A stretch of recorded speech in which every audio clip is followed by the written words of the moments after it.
You nervous, Derek? Huh? Huh. Yeah, I guess I am. Good. That's a healthy sign. Do you have the ring? Yeah. The jeweler put it in one of my pockets. Oh, here it is. It's in there. Did you get it? Mm-hmm. Why don't you let me hold it? I'll give it to Miles. It's the best man's job anyway. That's a good idea. What time have you got? We've got a few minutes left. Oh, where's your boutonniere? Here it is, isn't it? Oh, yeah. Could you? Mm-hmm. Well, Nancy should be doing this. She's a lot better at it than I am. Oh, fumble fingers here. Well, I appreciate it. There. Now you look at the picture. Do I? Mike, did you tell Nancy what I told you last night? Yes, I did. I told her about Jinx, as you suggested. I thought that she should know what everybody else knows. What'd she say? Derek, you won't find anyone more compassionate than Nancy or more understanding. She said she wasn't going to give it another thought. I wish I didn't have to give it another thought. A little late, aren't we? Oh, hey. Hello, groom. How you doing? How are you? Miles, better hang on to this. All right. Yeah. Say, any guys know what time it is?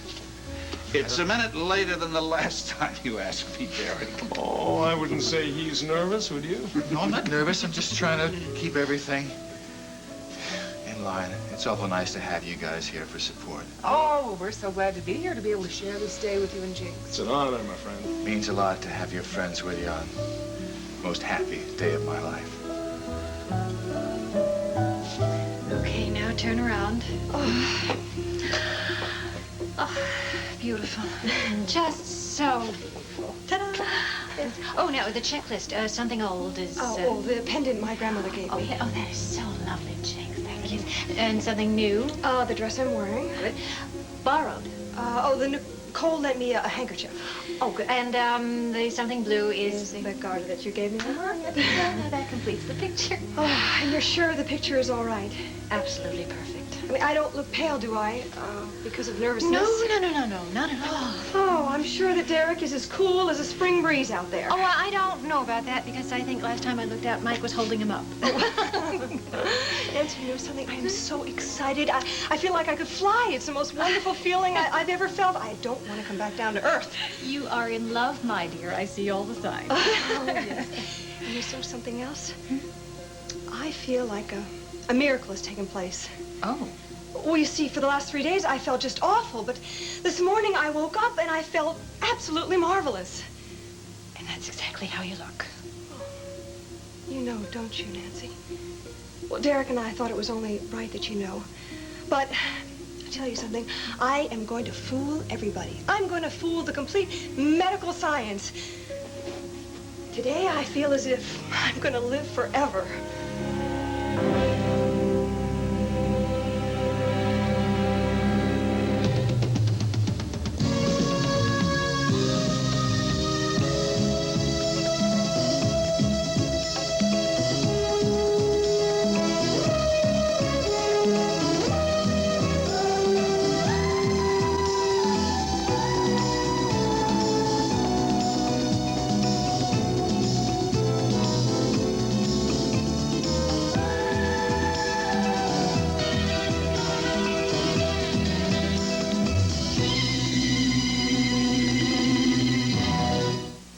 I'm sorry, what was that flight number again? Number 12. Departing Monticello Airport at, yes, I have that. And arriving Washington, D.C. at 2:35 this afternoon. Yes, not at all. Thank you. Goodbye. Did you wish to see me, Mrs. Saxon? Yes, Spencer, about a couple of things, if I may. First of all, I haven't had a chance to talk to you and get your view of the events of last night. The extraordinary visitor to this house, I mean. Yes, he was extraordinary. It must have been a terrible shock for you. The man's resemblance to Mr. Whitney is remarkable. And what about you, Spencer? You knew my nephew for some time. How did you feel when you saw that apparition standing in the doorway? I was quite surprised. Your cool detachment is admirable. I just don't understand it. How is it possible for an exact replica of Schuyler Whitney to be living in this world? It gave me such an eerie feeling, like a clone sitting there in front of me. What do you make of it all? I really have no idea, Mrs. Saxon. Are you sure your nephew didn't have a twin? No, he did not. My main worry is that this man will try to contact Raven. So soon after Schuyler's death, it would be a terrible shock for her. But then, I suppose I have no control over that, do I? No, ma'am. Was there anything else, Mrs. Saxon? Yes. I'm going on a trip to Washington, D.C. Oh, I see. And you may have heard that Mrs. Whitney is off on another trip. A cruise of some kind this time. Heaven knows when she'll be back. In any case, I just feel like a burden in the household. If I may say so, Mrs. Saxon, you are not that at all. I fully intend to hire a cook and a maid. It's just that I've been somewhat distracted by other problems recently. Well, don't bother with it now, Spencer. Wait until she returns, and then you can get her approval then. Yes, of course. As for me, I'm going to fulfill a wish I wanted to fulfill for a long time. I'm going on a trip to Washington to visit friends I haven't seen in ages. That sounds very nice. Will you be leaving today, then? Yes, I will. So if you'd be so kind as to bring my luggage from upstairs and drive me to the airport, we should leave within the hour. Yes, ma'am. If you'll excuse me, then.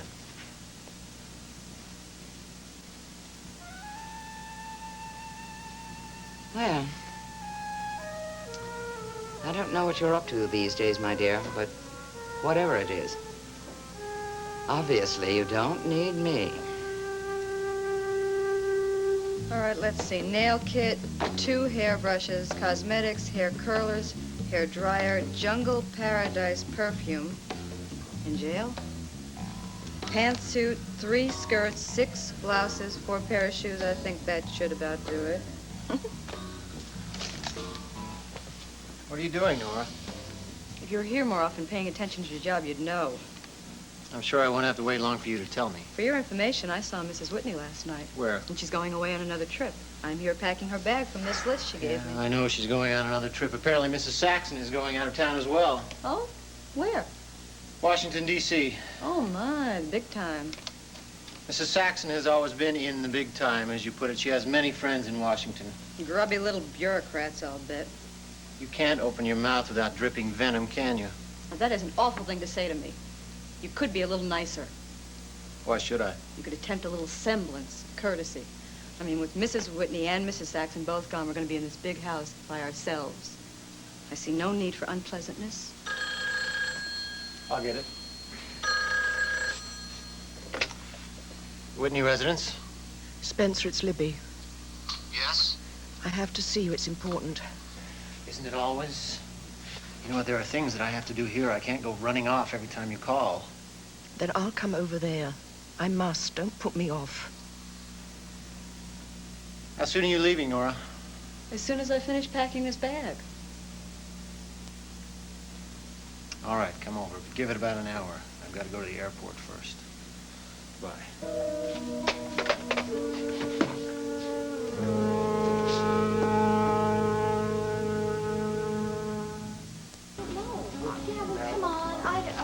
Here we are, Kelly. Sorry we're a few minutes late. Hey, how you doing, yeah?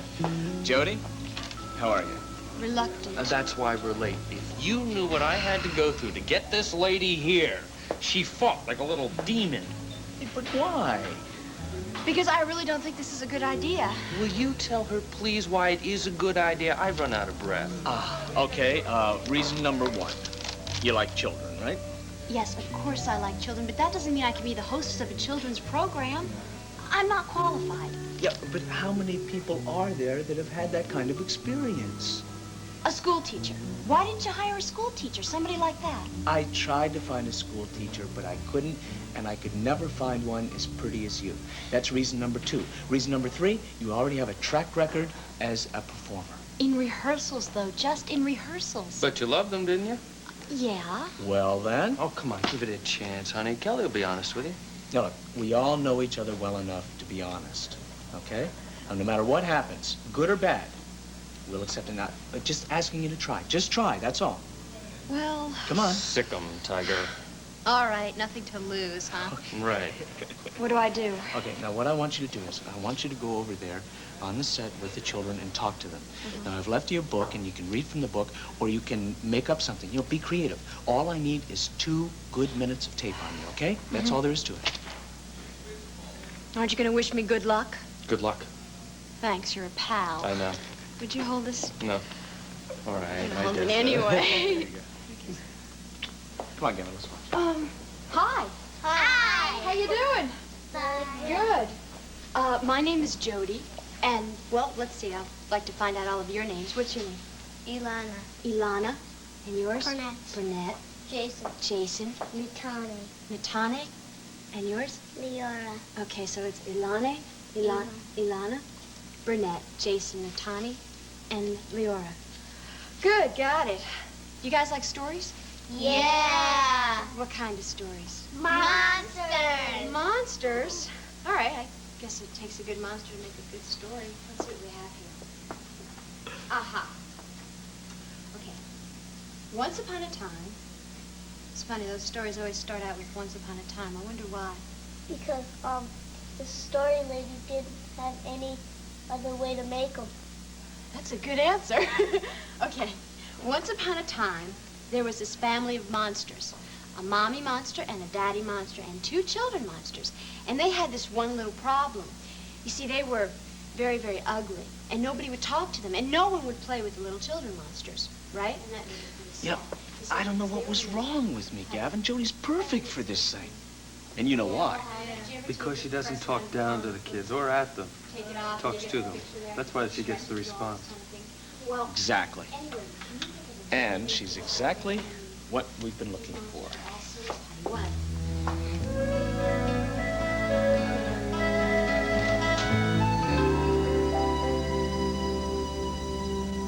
All right. Beautiful. You're absolutely glowing. I really do look well, don't I? Perfectly. Nobody would have guessed that there's anything wrong with me. Well, Jinx, maybe there isn't. I hope so. Nancy, I hope that God gives me a chance to be a good wife to Derek, to make him happy. I know it's a very special challenge to cram so much happiness into so short a time. Jinx, I think I'd prefer to go along with your miracle. Oh. Okay, it's time. Everything's ready. Oh, Jinx, you look absolutely beautiful. Oh, thank you, Nicole.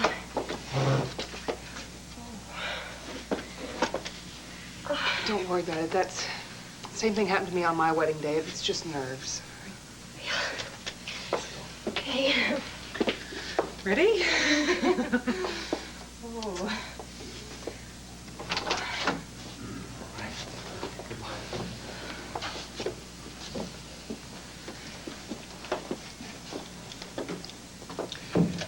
Dearly beloved, we are gathered together to join this man and this woman in lawful matrimony, which is an honorable estate and one which should be entered into only upon mature consideration and thought, and then reverently, having in mind the holy nature of the bond to be assumed.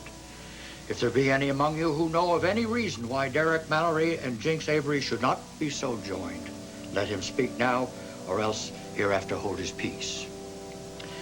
Derek Mallory, do you take this woman to be your lawful wedded wife, to live together in the ordinances and holy estate of matrimony?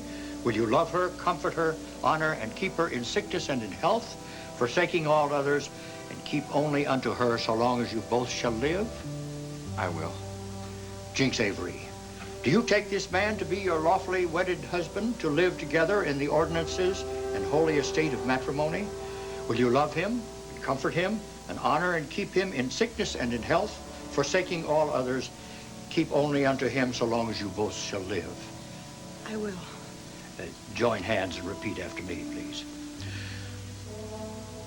I, Derek, take thee, Jinx, to be my wedded wife. I, Derek, take thee, Jinx, to be my wedded wife. To have and to hold from this day forward. Have and to hold from this day forward. For better or for worse, for richer or poorer. For better or for worse, for richer or for poorer. In sickness and in health. Sickness and in health. To love and to cherish till death do us part. To love and to cherish until death do us part. And I pledge you my troth. And I pledge you my troth. I, Jinx, take thee, Derek, to be my wedded husband. I, Jinx, take thee, Derek, to be my wedded husband. To have and to hold from this day forward. To have and to hold from this day forward. For better or for worse, for richer or poorer. For better or for worse, for richer and for poorer. In sickness and in health. In sickness and in health.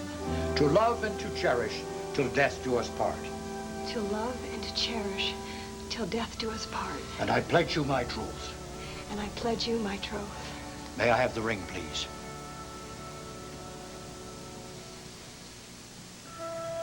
Place the ring on her finger and repeat after me.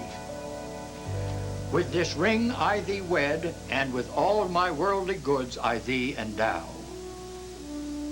With this ring I thee wed, and with all my worldly goods I thee endow. Join hands, please.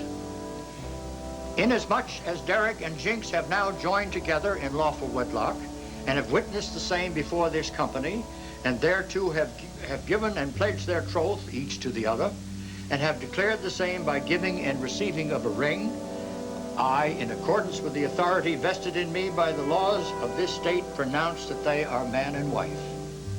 You may kiss the bride.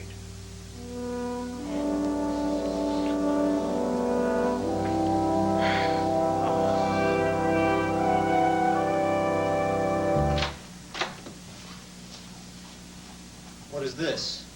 I thought you were supposed to be delivering some clothes to Mrs. Whitney. I was on my way out when Miss Webster arrived. Mrs. Whitney isn't in very much of a hurry anyway, but I'd better see to that suitcase, if you'll excuse me. Gladly. So how did you survive the interrogation? I know she was questioning you. What about? Just ordinary questions. Trying to find out how we happen to know each other. I told her we were old friends from abroad, which is true enough, isn't it? Now, you've got to be careful with that woman, Libby. She is a sponge for gossip. So, what's so urgent? Skye and I went to see Valerie Bryson. You went together? And it was pure disaster. At his request, she asked him questions about their relationship in Switzerland. His memory failed on almost every count, but the man who used to claim to be Skye Whitney, his memory was perfect on those events, according to her. Oh, great! It's just great! I'm beginning to believe it's impossible. We're never going to be able to prove that Skye's the man he claims to be. And that means that we'll never get the Whitney fortune, which is rightfully ours. His, Libby. His, damn it. You've got the loyalty of a snake. Oh, what difference does it make? It's hopeless. And you know it.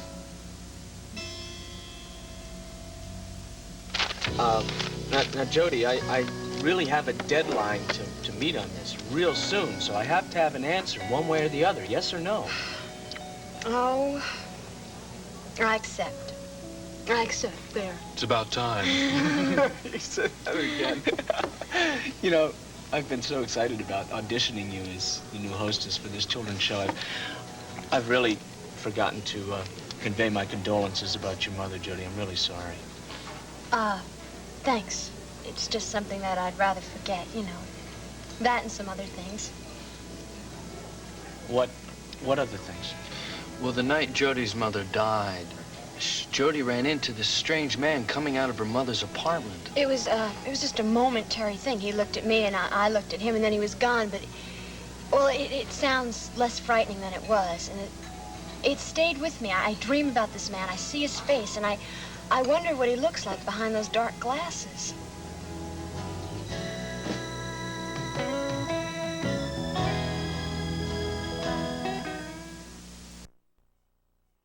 Talk about mysterious strangers in dark glasses. I'd rather talk about my new job. Mm-hmm. And you haven't asked me about what your salary would be. Think you can afford me? That was a joke. When do you want to talk about it? Well, I think we could talk about it some night next week over dinner. Fine, I'm free every night. Oh, no, honey, we're not. We have that Endicott party next week. No, wait a minute. Wait, you mean you know the Dwight Endicott, the culture king, personally? Never met him in my life. Now, come on, how'd you get invited to one of his parties if you've never met him in your life? Well, they just invited Jody and Miles and Nicole and me, but don't ask me why. Beautiful, aren't they, Daddy? Very beautiful.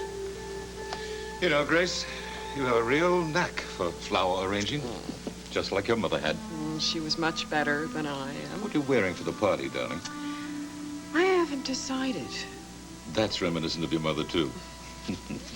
Now, I'd love to put this vase over there, but weighs a ton. Love to be waited on, don't you? Just like your mother. Well, Joe will do it for you. Joe, you give Grace a hand with the flowers there, will you?